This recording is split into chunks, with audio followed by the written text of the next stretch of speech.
முக்கிய செய்திகள். சிறையில் இருந்தபடியே குடிநீர் பிரச்சனையை போக்க உத்தரவிட்ட விவகாரம். அரவிந்த் கெஜ்ரிவாலிடம் விசாரணை நடத்த அமலாக்கத்துறை முடிவு. டெல்லி முதலமைச்சர் கெஜ்ரிவால் கைது செய்யப்பட்டதற்கு கண்டனம். 31ஆம் தேதி மெகா பேரணி நடத்த இந்தியா கூட்டணி கட்சிகள் முடிவு. நடிகை கங்கனா ரணாவத் பதவி விலகிய உயர்நீதிமன்ற நீதிபதிக்கு வாய்ப்பு. பாஜகவின் 5வது பட்டியலில் வருண் காந்திக்கு இடமில்லை. மனைவி போட்டியிடும் தொகுதியில் ஷிண்டே ஆதரவாளர் போட்டியிட எதிர்ப்பு. பாஜக கூட்டணியிலிருந்து வெளியேறப் போவதாக அஜித் பவார் மிரட்டல். வணக்கம். வணக்கம். சிறையில் இருந்தபடியே டெல்லி குடிநீர் பிரச்சனையை தீர்க்க அம்மாநில முதலமைச்சர் திரு அரவிந்த் கெஜ்ரிவால் உத்தரவிட்ட விவகாரம் குறித்து சர்ச்சை வெடித்துள்ள நிலையில் அது தொடர்பாக விசாரணை நடத்தப்போவதாக அமலாக்கத்துறை அறிவித்துள்ளது. டெல்லி மதுபான கொள்கை ஊழல் வழக்கில் திரு கெஜ்ரிவால் கடந்த 21ஆம் தேதி கைது செய்யப்பட்டார். அவரை 6 நாட்கள் காவலில் விசாரிக்க அமலாக்கத்துறைக்கு நீதிமன்றம் அனுமதி வழங்கியுள்ளது. இந்நிலையில் கைதான பிறகும் திரு கெஜ்ரிவால் முதலமைச்சர் பதவியை ராஜினாமா செய்ய மாட்டார் என்றும் சிறையில் இருந்தபடியே ஆட்சி நிர்வாகத்தை கவனிப்பார் என்றும் ஆம் ஆத்மி அறிவித்துள்ளது. இந்த சூழலில் டெல்லியில் நேற்று செய்தியாளர்களை சந்தித்த அம்மாநில அமைச்சர் திருமதி அதிஷி கெஜ்ரிவால் சிறையில் இருந்தாலும் தன்னை பற்றி கவலைப்படவில்லை என்று கூறினார். டெல்லி மக்கள் குறித்தும் அவர்களின் பிரச்சனைகள் குறித்தும் மட்டுமே முதலமைச்சர் கவலைப்படுவதாக அவர் கூறினார். தலைநகரின் குடிநீர் பிரச்சனையை தீர்க்க சிறையில் இருந்தபடியே திரு கெஜ்ரிவால் உத்தரவிட்டிருப்பதாக கூறிய திருமதி அதிஷி டெல்லியின் குடிநீர் கழிவுநீர் பிரச்சனைகளுக்கு உடனடியாக தீர்வு காண வேண்டும் என்றும் இது தொடர்பாக தலைமைச் செயலாளர் உள்ளிட்ட அதிகாரிகளுக்கு உரிய அறிவுரைகளை வழங்க வேண்டும் என்று அறிவுறுத்தியதாக கூறினார். துணைநிலை ஆளுநரின் ஆதரவை கோர வேண்டும் என்றும் திரு கெஜ்ரிவால் உத்தரவிட்டுள்ளதாக அவர் தெரிவித்தார். இந்நிலையில் இந்த உத்தரவே போலியானது என பாஜக குற்றம் சாட்டியுள்ளது.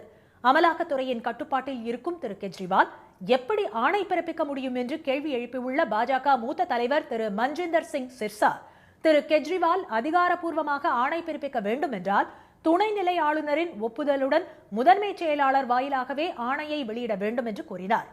அமைச்சர் திருமதி அதிஷி செய்தியாளர்களிடம் காண்பித்த ஆணையில் அரசாணையின் எண் குறிப்பிடப்படவில்லை என்று தெரிவித்தார். இதுகுறித்து உரிய விசாரணை நடத்தப்பட வேண்டும் என்றும் திரு சிர்சா வலியுறுத்தினார். இந்நிலையில் தங்கள் காவலில் இருக்கும் திரு கெஜ்ரிவாலிடம் கணினி எதுவும் கிடையாது என்று கூறியுள்ள அமலாக்கத்துறை அவரிடம் பேனா கூட இல்லை என்று தெரிவித்துள்ளது. திரு கெஜ்ரிவாலின் மனைவி நேற்று முன்தினம் அவரை சந்தித்த போது பேப்பர் ஒன்றை அவர் வைத்திருந்ததாக கூறிய அமலாக்கத்துறை அந்த பேப்பரில் உத்தரவிட்டிருக்கலாம் என தெரிவித்துள்ளது.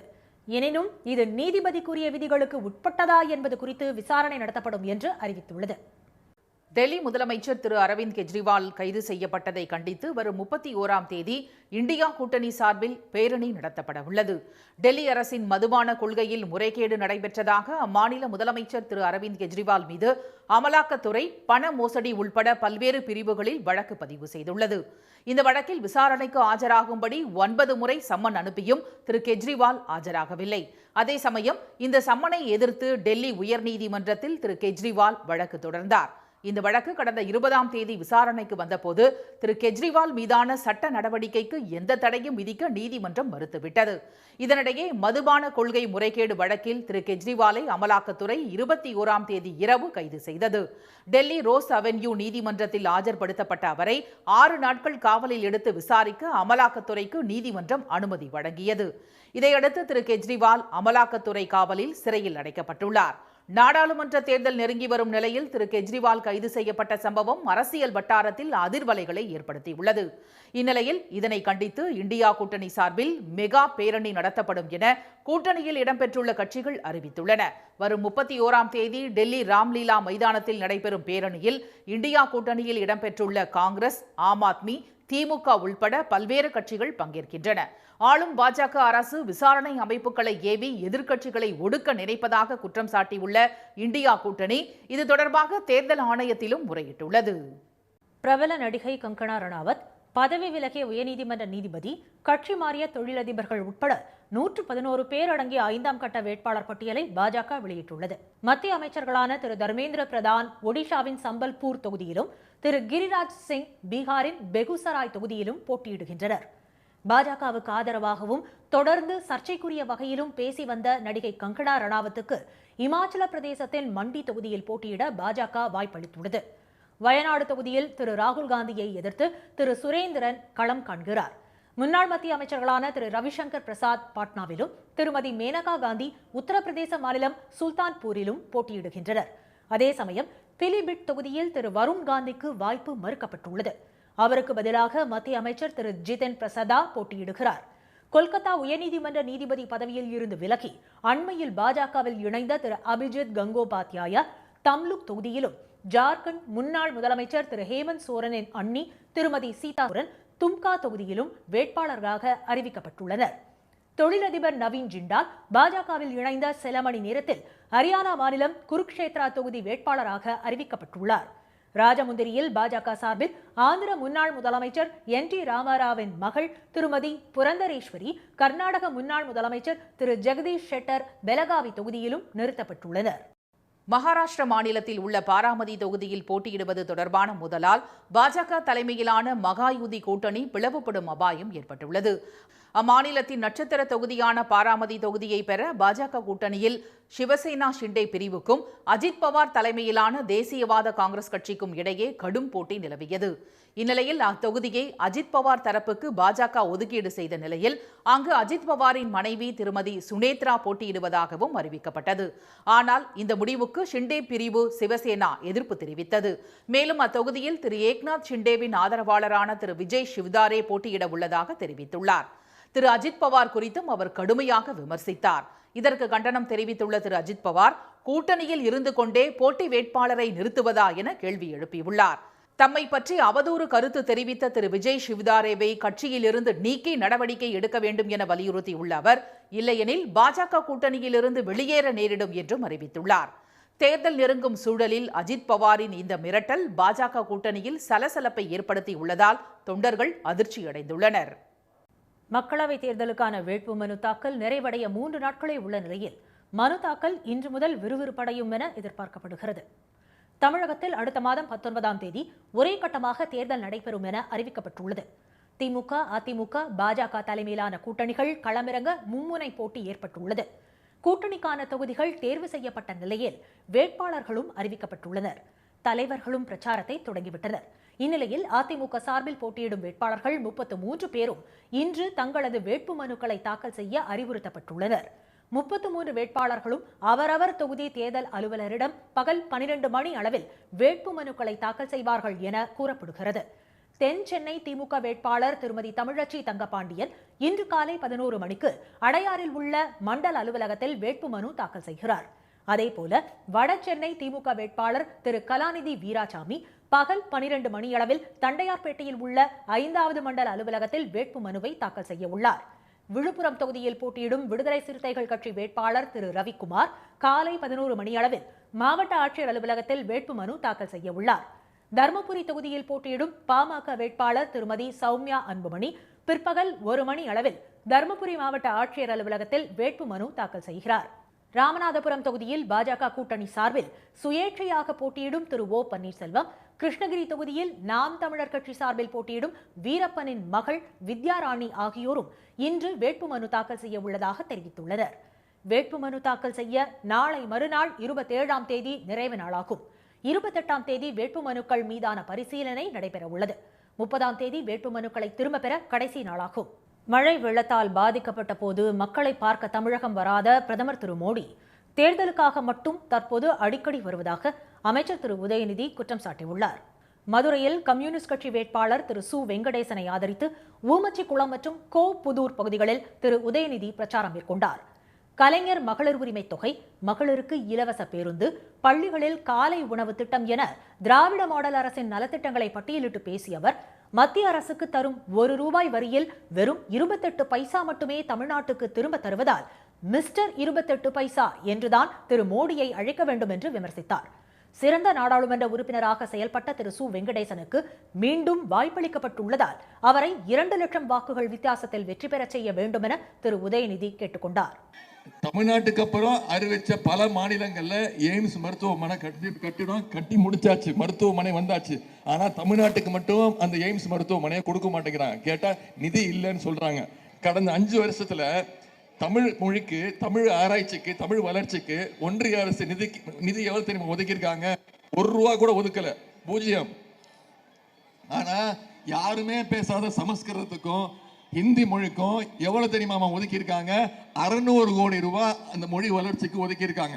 தூத்துக்குடியில் கலைஞர் சிலைக்கு மாலை அணிவித்து பரப்புரையை தொடங்கிய திருமதி கனிமொழி, தமிழ்நாடு இன்னொரு மணிப்பூர் ஆகிவிடக் கூடாது என்பதை மனதில் வைத்துக் கொண்டு இந்த தேர்தலில் பொதுமக்கள் வாக்களிக்க வேண்டும் என கேட்டுக்கொண்டார். வெள்ள நிவாரணத்தை கூட நமக்கு வழங்காமல் நம்மை வஞ்சித்துக் கொண்டிருக்கக்கூடிய ஒன்றிய பாஜக அரசு இங்கிருந்து என்றால் தமிழ்நாட்டில் அவர்களுக்கு இடமில்லை என்று எல்லோருக்கும் தெரியும். இந்த நாட்டிலிருந்து அவர்கள் அகற்றப்பட வேண்டும். நீலகிரி தொகுதி பாஜக வேட்பாளர் திரு எல் முருகன் தேர்தல் விதிமுறைகளை மீறி கட்சியின் சின்னம் பொறித்த துண்டு அணிந்து அவிநாசியில் கோயிலுக்குள் சென்று தரிசனம் செய்ததுடன் பக்தர்களிடம் பிரச்சாரத்தில் ஈடுபட்டது சர்ச்சையை ஏற்படுத்தியுள்ளது. இதுகுறித்து தேர்தல் அலுவலரிடம் எதிர்க்கட்சியினர் புகார் அளித்துள்ளனர். இதனிடையே பெரியகுளம் அருகே ஜி கல்லுப்பட்டியில் பட்டாளம்மன் கோயிலில் தரிசனம் செய்து பின்னர் பரப்புரையை தொடங்கிய திரு டிடிவி தினகரன், பிரதமர் திரு மோடி மூலமாக தொகுதியின் கோரிக்கைகளை நிறைவேற்றுவேன் என்று வாக்காளர்களிடம் உறுதியளித்தார். திருச்சியில் அதிமுகவின் தேர்தல் பிரச்சார பொதுக்கூட்டத்தில் கலந்து கொண்டு பேசிய தேமுதிக பொதுச் செயலாளர் திருமதி பிரேமலதா, அதிமுக தேமுதிக கூட்டணி வரும் 2026 தேர்தலிலும் தொடரும் என்று தெரிவித்தார். அதிமுகவுடன் கூட்டணி பேசிவிட்டு தங்களுக்கு வேண்டியது கிடைத்ததும் வேறு இடத்துக்கு சென்று விட்டதாக பாமகவை மறைமுகமாக சாடிய அவர் பாஜகவை விமர்சிக்கவில்லை. நாடாளுமன்ற தேர்தலில் தமிழ்நாட்டில் திமுக அதிமுக இடையேதான் போட்டி என்று அதிமுக பொதுச் செயலாளர் எடப்பாடி திரு பழனிசாமி தெரிவித்துள்ளார். திருச்சி வண்ணாங்கோயில் பகுதியில் அதிமுக கூட்டணியின் முதல் பிரச்சார பொதுக்கூட்டம் நேற்று நடைபெற்றது. இதில் அதிமுக மற்றும் கூட்டணி கட்சிகளைச் சேர்ந்த 40 வேட்பாளர்களும் ஒரே மேடையில் அறிமுகப்படுத்தப்பட்டனர். பின்னர் கூட்டத்தில் பேசிய திரு பழனிசாமி, தமிழ்நாட்டில் திமுக அதிமுக பாஜக கூட்டணி கட்சிகள் இந்த தேர்தலில் களம் கண்டாலும் திமுக அதிமுக இடையேதான் போட்டி என்று தெரிவித்தார்.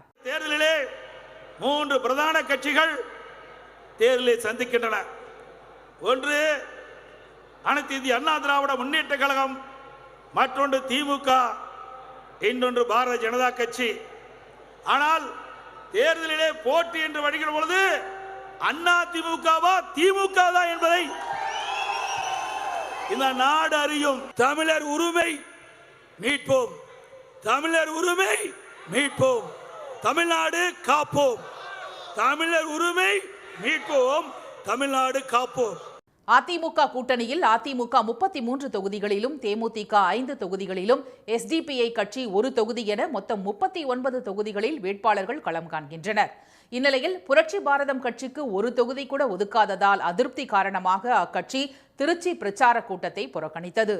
விழுப்புரம் மாவட்டம் கோவடி கிராமத்தில் பாமக வேட்பாளர் திரு முரளி சங்கரை ஆதரித்து பாமக நிறுவனர் மருத்துவர் ராமதாஸ் மக்களவைத் தேர்தல் பிரச்சாரத்தை தொடங்கினார். தனது தாயின் கிராமமான கோவடியில் ஆதரவு திரட்டிய அவர், நேரு குடும்பத்தினர் 3 முறை பிரதமராக இருந்ததைப் போல திரு மோடியும் 3வது முறை பிரதமராக பதவியேற்க வேண்டும் என்றார். மக்களவைத் தேர்தலில் பாஜக வெற்றி பெற்றால் பாமக சார்பில் கோதாவரி காவேரி இணைக்கும் திட்டத்தை முதன்மை கோரிக்கையாக முன்வைப்போம் என்றும் திரு ராமதாஸ் கூறினார். 3வது முறையாக நம்முடைய பிரதமர் நரேந்திர மோடி பிரதமராக வர வேண்டும். அவரிடம் பல்வேறு திட்டங்களை நாம் பெற்று கங்கை கோதாவரி காவிரியை இணைக்கும் திட்டத்தை அவருடைய காலத்திலே கொண்டு வர வேண்டும் என்று நான் தொடர்ந்து வலியுறுத்தி இருக்கின்றேன். தொடர்ந்து பேசிய அவர், கட்சிகள் பல லட்சம் ரூபாய் செலவு செய்து மேடை போட்டு வாக்கு கேட்பார்கள், ஆனால் தனக்கு நாற்காலி மட்டும் போதும் என்று எளிமையாக வாக்கு கேட்பதாக கூறினார். பாஜக கூட்டணியில் இடம்பெற்றுள்ள பாமக 10 தொகுதிகளிலும் வெற்றி பெறும் என்றும் திரு ராமதாஸ் நம்பிக்கை தெரிவித்தார். தமிழகத்தில் பல இடங்களில் உரிய ஆவணமின்றி எடுத்துச் செல்லப்பட்ட பணத்தை தேர்தல் அதிகாரிகள் பறிமுதல் செய்தனர்.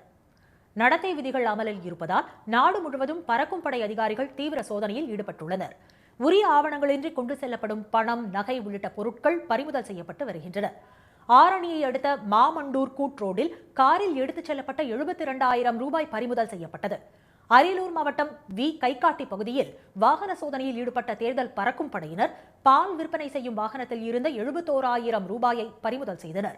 திண்டுக்கல் மாவட்டம் செம்பட்டி அடுத்த காமுப்பிள்ளைபுரத்தில் வாகனம் ஒன்றில் கைப்பற்றப்பட்ட 85,000 ரூபாய் பணம் கருவூலத்தில் ஒப்படைக்கப்பட்டது. இதற்கிடையே மக்களவைத் தேர்தலில் வாக்காளர்கள் அச்சமின்றி வாக்களிப்பதை உறுதி செய்யும் வகையில் ஒசூரில் காவல்துறை கொடி அணிவகுப்பு பேரணி நடைபெற்றது. இந்த பேரணியை கிருஷ்ணகிரி மாவட்ட ஆட்சியர் திரு சரையு, காவல் கண்காணிப்பாளர் திரு தங்கதுரை ஆகியோர் தொடங்கி வைத்தனர். பின்னர் செய்தியாளர்களிடம் பேசிய திரு தங்கதுரை, கிருஷ்ணகிரி மாவட்ட எல்லையையொட்டி 16 இடங்களில் சோதனைச் சாவடிகள் அமைக்கப்பட்டுள்ளதாக கூறினார். பொதுமக்கள் அனைவரும் அச்சமின்றி தவறாமல் வாக்களிக்க வேண்டும் என்று அவர் கேட்டுக்கொண்டார். செங்கல்பட்டு அருகே சிங்கப்பெருமாள் கோயில், மறைமலை நகர் ரயில் நிலையங்கள் இடையே ஏற்பட்ட சிக்னல் கோளாறு காரணமாக பயணிகள் பெரும் சிரமத்துக்கு ஆளாகினர். சிங்கப்பெருமாள் கோவில் திருப்பெரும்புதூர் சாலையில் தினமும் பல்லாயிரக்கணக்கான வாகனங்கள் சென்று வருகின்றன. சுற்றியுள்ள 25க்கும் மேற்பட்ட கிராமங்கள் இந்த சாலையை பயன்படுத்தி வருகின்றனர். இந்நிலையில் தாம்பரம் செங்கல்பட்டு ரயில் தடத்தில் திடீரென சிக்னல் கோளாறு ஏற்பட்டது. அதன் காரணமாக சிங்கப்பெருமாள் கோயில் ரயில்வே கேட் பூட்டப்பட்டதால் கேட்டை கடக்க முடியாமல் இருபுறமும் ஆங்காங்கே வாகனங்கள் வரிசை கட்டின. இதனால் போக்குவரத்து பாதிப்பு ஏற்பட்டு 3 கிலோமீட்டர் தொலைவுக்கு நெரிசல் ஏற்பட்டது. 2 மணி நேரத்துக்கும் மேலாக காத்திருந்த இருசக்கர வாகன ஓட்டிகள் தங்களின் வாகனங்களை தண்டவாளத்தை ஒட்டியபடி ஆபத்தான முறையில் பயணித்தனர்.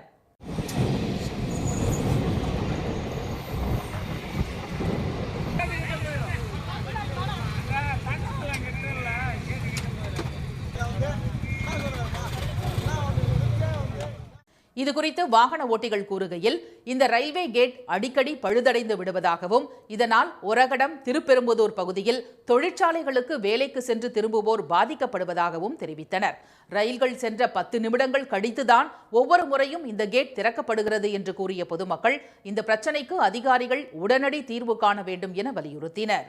பல வண்ணங்கள் நிறைந்த ஹோலி பண்டிகை வட இந்திய மாநிலங்களில் இன்று சிறப்பாக கொண்டாடப்பட்டு வருகிறது. ஹோலி அல்லது அரங்க பஞ்சமி என்று அழைக்கப்படும் இளவேநீர் கால பண்டிகையாகும். வட இந்திய மாநிலங்களில் கொண்டாட்டங்கள் களை கட்டியுள்ளன. அதற்கு முன்னதாக நன்மையின் வெற்றிக்காக பிரார்த்தனை செய்யும் ஹோலிகா தஹான் நேற்று கொண்டாடப்பட்டது. உத்தரப்பிரதேச மாநிலம் மதுராவில் பிரக்யாஜு கோயிலில் கூடியிருந்த பக்தர்கள் மீது பல வண்ண தண்ணீர் பீச்சி அடிக்கப்பட்டது. இதனை ஆயிரக்கணக்கான ஆண்களும் பெண்களும் கூடி நின்று கொண்டாடினர்.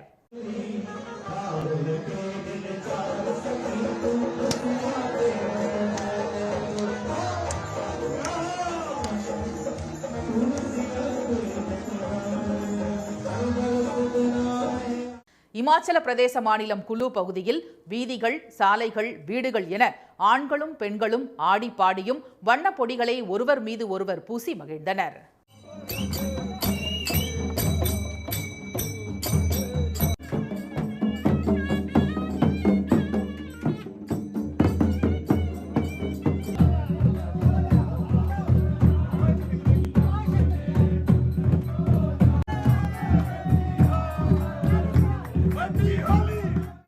ஒடிசா மாநிலம் பூரி கடற்கரையில் ஹோலி பண்டிகையை வரவேற்று புகழ்பெற்ற கலைஞர் சுதர்சன் பட்நாயக் வடிவமைத்துள்ள மணர் சிற்பம் அனைவரையும் கவர்ந்தது.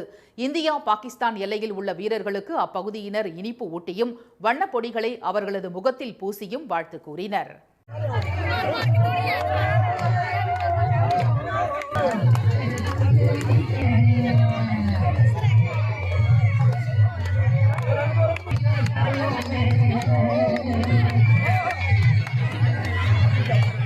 லடாக்கின் லே எல்லைப் பகுதிக்கு சென்ற மத்திய அமைச்சர் திரு ராஜ்நாத் சிங் ராணுவ வீரர்களுடன் சேர்ந்து ஹோலி பண்டிகையை கொண்டாடினார். பங்குனி உத்திர திருவிழாவையொட்டி தமிழகம் முழுவதும் பல்வேறு கோயில்களில் திருக்கல்யாண உற்சவமும் தெப்ப உற்சவமும் கோலாகலமாக நடைபெற்றது. திருவண்ணாமலையில் அண்ணாமலையார் உண்ணாமுலையம்மன் திருக்கல்யாண வைபவம் விமர்சையாக நடைபெற்றது.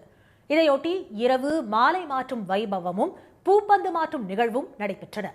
தொடர்ந்து ஆனந்த தாண்டவம் ஆடி இருவரும் திருக்கல்யாண மண்டபத்தில் எழுந்தருள சிவாச்சாரியார்கள் யாகங்கள் வளர்த்து வேத மந்திரங்கள் முழங்க திருக்கல்யாண வைபவம் நடைபெற்றது. இதில் திரளான பக்தர்கள் கலந்து கொண்டு சாமி தரிசனம் செய்தனர்.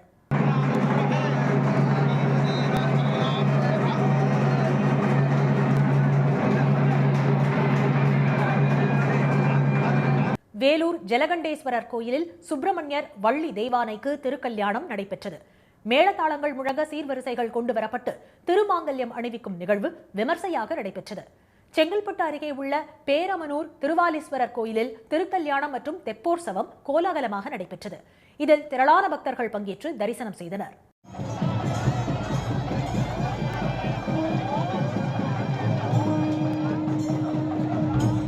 பிரசித்தி பெற்ற புதுக்கோட்டை நார்த்தாமலை முத்துமாரியம்மன் கோயில் பூச்சொரிதல் விழாவை முன்னிட்டு புதுக்கோட்டை நகரமே விழாக்கோலம் பூண்டது. ஆயிரக்கணக்கானோர் பால்குடம் எடுத்து நேர்த்திக்கடன் செலுத்த இளைஞர்களின் நெருப்பு நடனம் மற்றும் சாகச நிகழ்ச்சிகள் சிலிர்க்க வைத்தன. சண்டிகரிலும் பங்குனி உத்திரம் களை கட்டியது. அங்குள்ள முருகன் ஆலயத்தில் சிறப்பு அபிஷேகங்களுக்கு பிறகு தீபாராதனை காண்பிக்கப்பட்டது. வேல்வேல் முருகா என முழக்கங்கள் எழுப்பி பக்தர்கள் வழிபட்டனர். குளித்தலை, போளூர், நாமக்கல் உள்ளிட்ட பல்வேறு ஊர்களிலும் பங்குனி உத்திர விழா விமர்சையாக நடைபெற்றது. மீண்டும் முக்கிய செய்திகள். சிறையில் இருந்தபடியே டெல்லி குடிநீர் பிரச்சினையை தீர்க்க முதலமைச்சர் அரவிந்த் கெஜ்ரிவால் உத்தரவிட்டது குறித்து விசாரணை நடத்தப்போவதாக அமலாக்கத்துறை அறிவித்துள்ளது. அரவிந்த் கெஜ்ரிவால் கைது செய்யப்பட்டதை கண்டித்து வரும் 31ஆம் தேதி இண்டியா கூட்டணி சார்பில் டெல்லியில் பேரணி நடத்தப்பட உள்ளது. மகாராஷ்டிர மாநிலம் பாராமதி தொகுதியில் போட்டியிடுவது தொடர்பான மோதலால் பாஜக தலைமையிலான மகாயுதி கூட்டணி பிளவுபடும் அபாயம் ஏற்பட்டுள்ளது. இத்துடன் இந்த செய்திகள் நிறைவடைந்தன. மீண்டும் சன் டிவியில் செய்திகள் மாலை 6 மணிக்கு. செய்திகளை உடனுக்குடன் தெரிந்து கொள்ள சன் நியூஸ் தொலைக்காட்சியை பாருங்கள். வணக்கம். வணக்கம்.